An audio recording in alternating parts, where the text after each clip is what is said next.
What's up, guys? It's good to see you again on this lovely Tuesday evening. So we can, Hey, good evening. Good yeah, evening. good evening. Um, we wanted to talk today about. We had a bunch of topics that we wanted to talk about. To be frank with everybody that's watching, but we landed on charge port location moving forward with R2, R3, and then where we are with our well, with our R1s. That's a mouthful. And yeah, kind of get everybody's opinion on location. Are we too deep in the process for this to change? Are we close enough that or still far enough away that we can affect change? Uh, what are we thinking? Well, first and foremost, they've announced the charge port location on the R2 and is it R3 as well? Same location, or have they talked about that yet? So They've I showed imagine pictures at R3 least. I believe it's all the same, but like R3 is far enough out. I would say that if they wanted to change it, they could.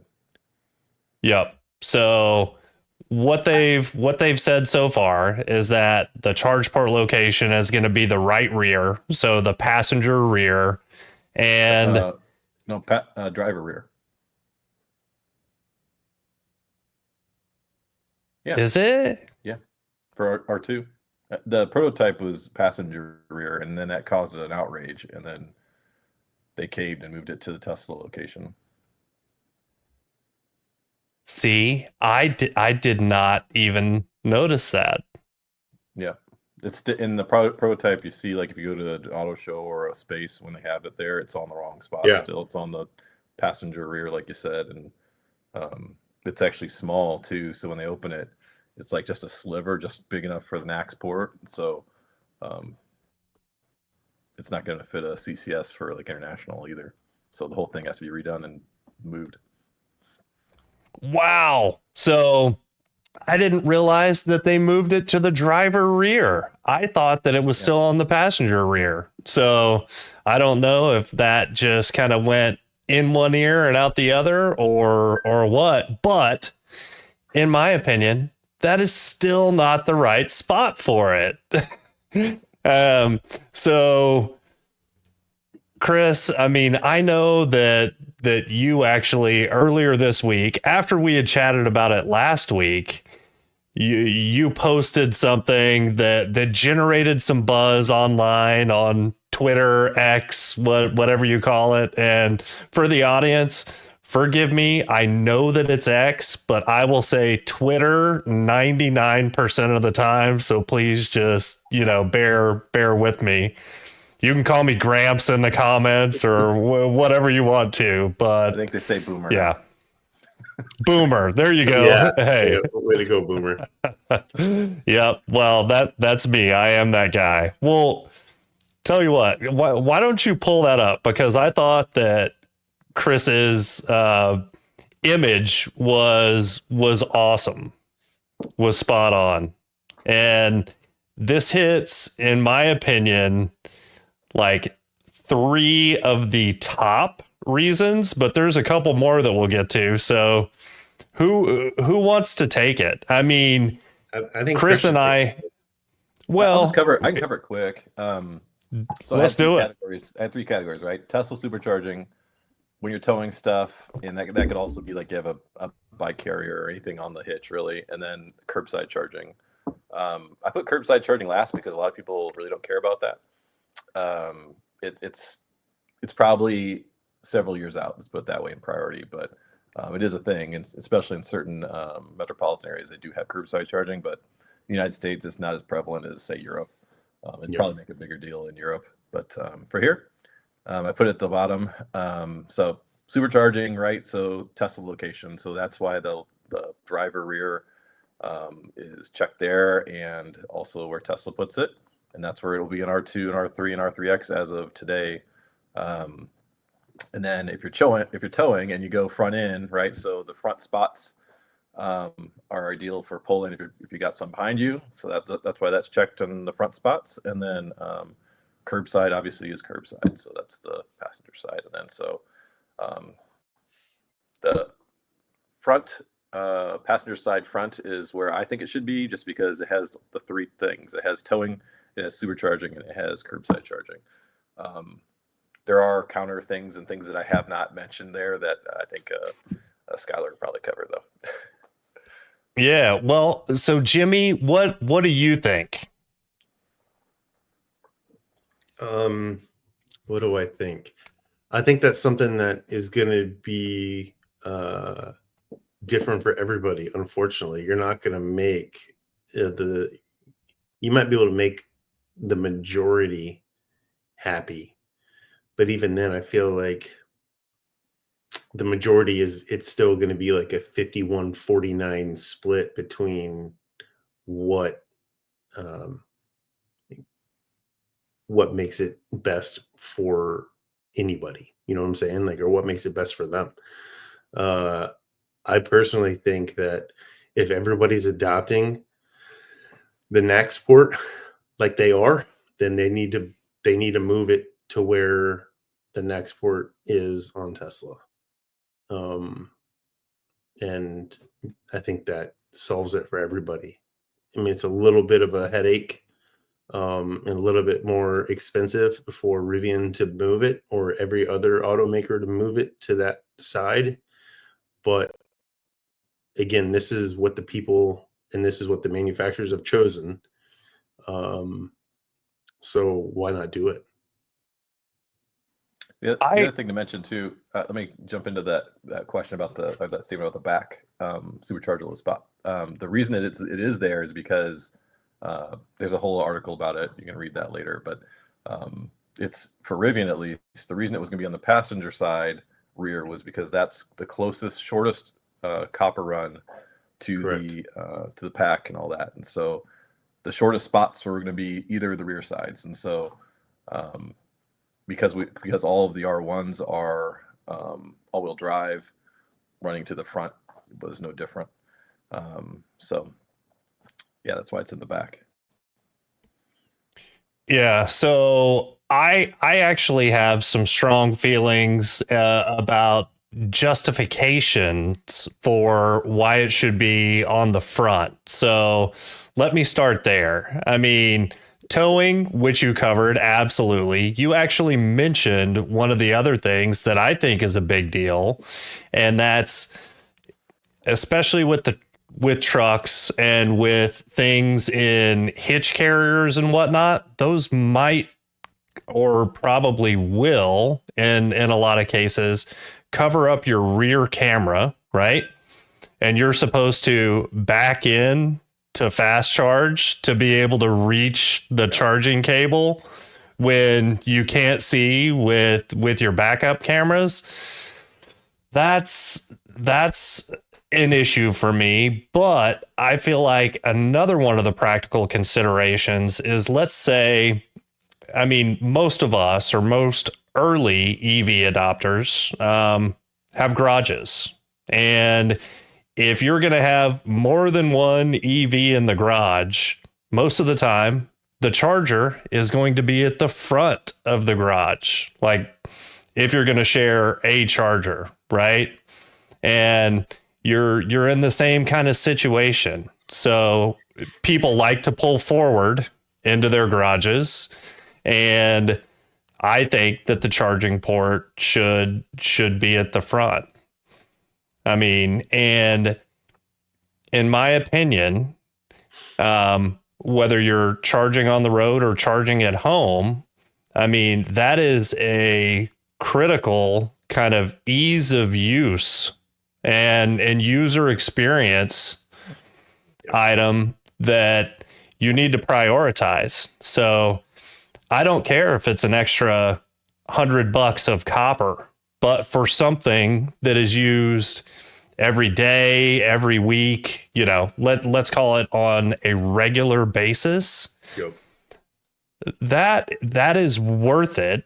And I feel like build it into the cost. I realize there's so many decisions and there's a ton of emphasis on keeping costs down, but for something that critical to user experience, do the right thing and do it from the get-go.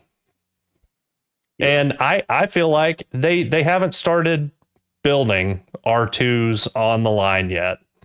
And I realize that there's a lot of planning that goes into everything, but this is something that they could address and that they could make better now.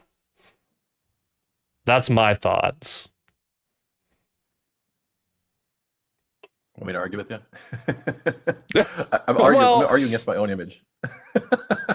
Well, so the popular comment I got was, what about 90% of your 90-something percent of your charging is gonna be home charging? And so there are quite a few people that have electrified based on a Tesla or the Tesla location, right? So existing owners typically will have the charge port and the charging equipment, EVSE, on the driver's side, and that they don't want to walk around the vehicle and so forth. And so I'm even one of those people. My charger has always been on the driver's side, and so but I'm a nut, and I've got a ton of chargers. So like if they were to put it on the passenger side front, my EVSE could still reach it. I would just have to walk around. It might be a little bit awkward.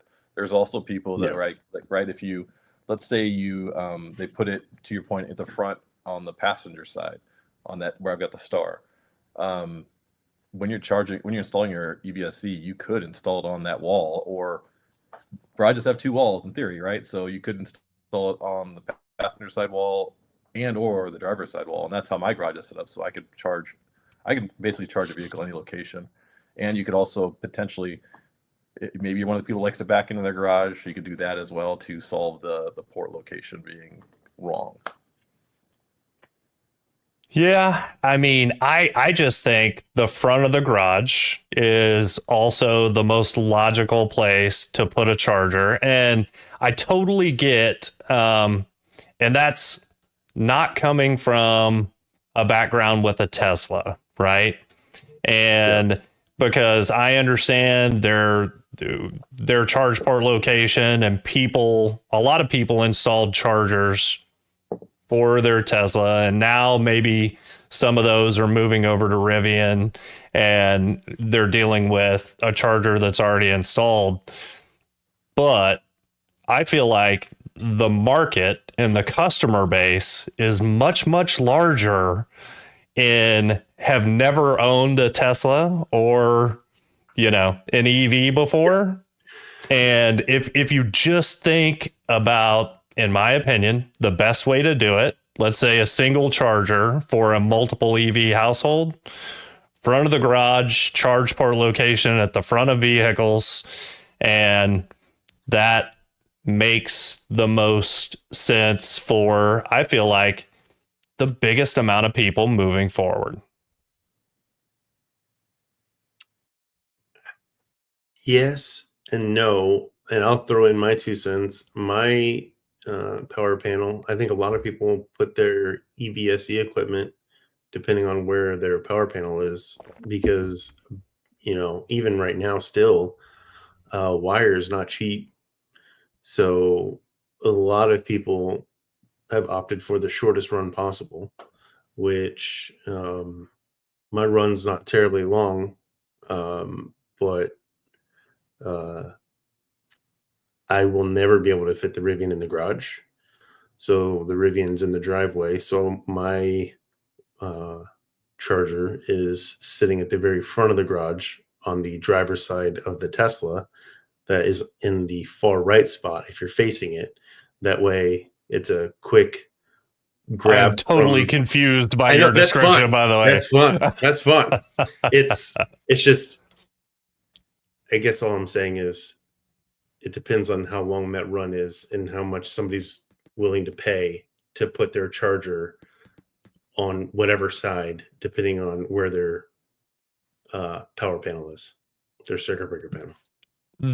That's true. And that's another thing that I would like to see home builders start to take into account moving forward as well. And if there was a good way, the right way to kind of standardize for, the largest number of people moving forward, I think that's the right thing to do. But totally understand. I mean, every situation is different. And I would actually love to hear from the audience here. I mean, what do you think? And where do you have your charger now? Where would you like to have your charger and charge port location? Let's hear from the people.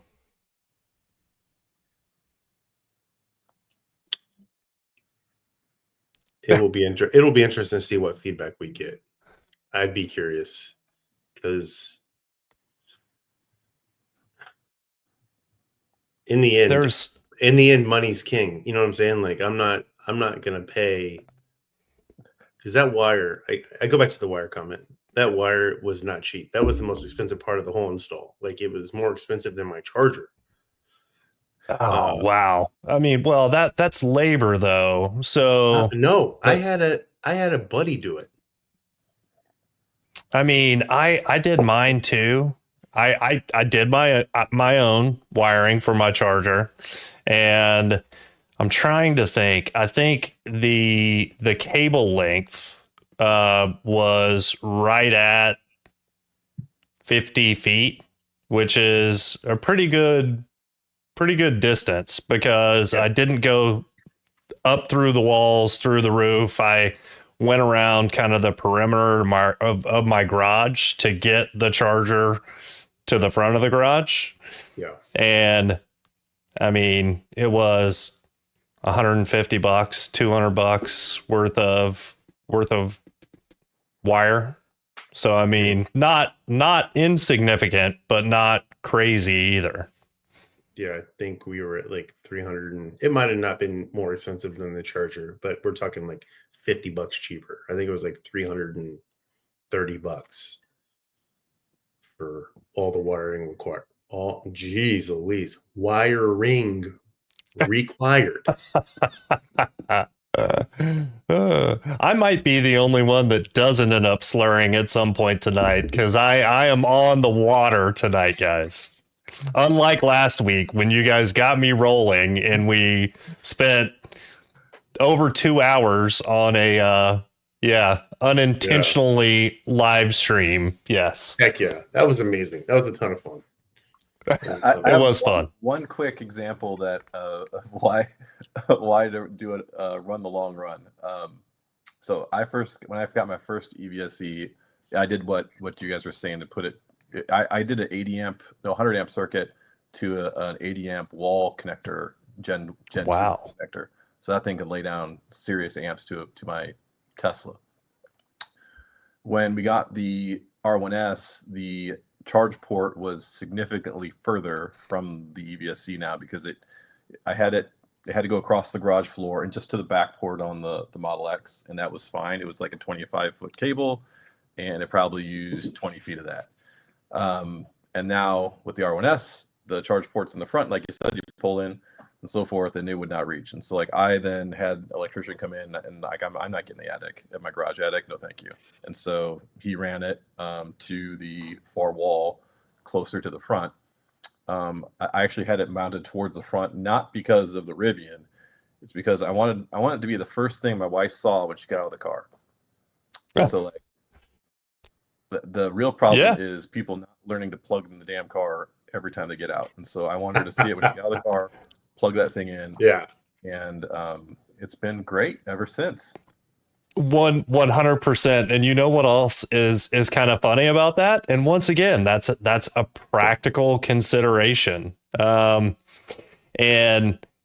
I 3D printed a J1772 holder and moved that over by the door to the house to where instead of the charging cable being wrapped up around the EVSE, Now the nozzle is over there by the door.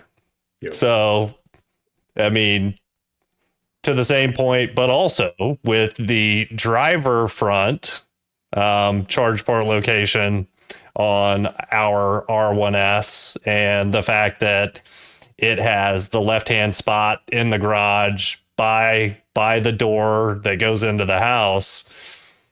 That's the best. The cable is very convenient when it's there as well. Yeah. But no, that's a great point too. That is good. Well, Always be charging. ABC. Always be charging. Oh yeah. that's Oh, it, yeah. man. Yeah. Especially when you get the dreaded 12 volt needs to be replaced error. Yeah. Never had it. And supposedly it's early VINs weren't susceptible to that problem, which is why I have not seen it. But no telling. I just know that if the Rivian is in the driveway, it's plugged in. Yeah. It doesn't matter. Anyways, As it should be. yeah. Well, good deal. Well, any closing thoughts, guys? I like your shirt. Oh, have you seen this one, Chris? It's No, I have actually hold up. I don't want to stand up because I'm tethered. But I thought you were saying it's you weren't wearing pants. oh no. Hey, all right.